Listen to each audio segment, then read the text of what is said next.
Bismillahirrahmanirrahim. On the path to Allah, I have not lived a flawless life and had a bulky share of sins. Every time I move towards namaz or thinking of Allah's forgiveness, I get questions in my mind, like why would Allah forgive me? Can I ever get close to Him after all I have done? How can I overcome that once and for all to kick shaitan away from me? Bismillahirrahmanirrahim. Estur. Number one, don't rush. Don't rush for a quick fix, a cure-all, suddenly to happen like that. It never works like that. Even Islam came, 23 years it took for the Sahabis to be trained in the religion properly. 23 years. Don't ask for something quickly, quick fix, cure-all. It doesn't work. It doesn't work in life. It doesn't work with business also. There's always work, step by step, that you're going to do correctly. Then you can build something. If you build a building too quickly, so many problems are going to happen. You're not checking the foundation, you're not checking the trusses, you're not checking anything, but you're just building. It may look really good. It may look good for some time. After that, so many problems is going to happen. Understand that Allah is the greatest. Your sins, or the wrong things that we have done, is not greater than Allah. Is not greater than His mercy. And Allah subhanahu wa ta'ala has said, my mercy covers my anger. So first, this is a belief, there is a reality in Islam. We begin everything with Bismillahir Rahmanir Rahim, in the name of Allah, the most merciful, the most compassionate. We don't begin saying in the name of Allah, the most powerful, the enforcer, or the punisher, or this or that. We don't. We say Rahman and Rahim. So shaitan will want to make you to despair from the mercy of Allah. Even when you are waking up and you want to try to clean yourself, says, why are you cleaning yourself? You're so dirty. Kill yourself. Because shaitan himself, he has despaired from Allah. But it's not because Allah's mercy is smaller than his desperation or his despairing, but because he puts his despair and his anger towards Allah to be bigger than Allah's mercy. You understand?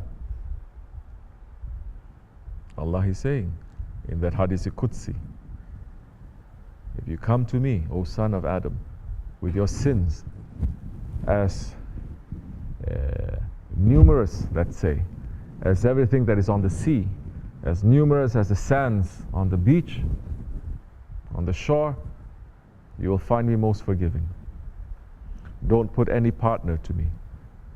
The meaning of that is worship me alone, love me alone. Don't put yourself as a partner to me. Don't put your anger to say that my anger is greater than my Lord. My disobedience is greater than my Lord. My despair is greater. Don't. Come to me and you'll find me most merciful. So, this is a spiritual training. That is a spiritual question that you asked. Is not Sharia question. Sharia question, say, what do I do? Recite Astaghfirullah, do this. Recite this dua, go up and down, do this and do this. But we're going inside, underneath all of that. Because you can be doing all of that and feel nothing also. You can be doing all of that, but you are not understanding what it is that you need to overcome and to fight. That is not working for you either. Everything has to have a meaning. If you're doing things without a meaning, it becomes meaningless. Namaz is the most meaningful thing that you can do. But if you're not thinking, you're not understanding what namaz is, it becomes meaningless to you. But it doesn't mean that namaz is meaningless. So,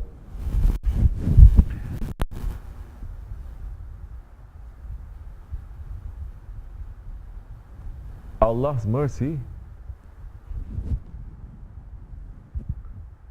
is given to the mercy to the universes.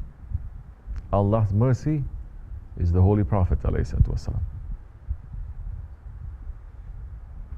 So run to find him. Run to seek him. Run to be happy with him. Run to love him. Allah's mercy is for those that the Prophet loves too.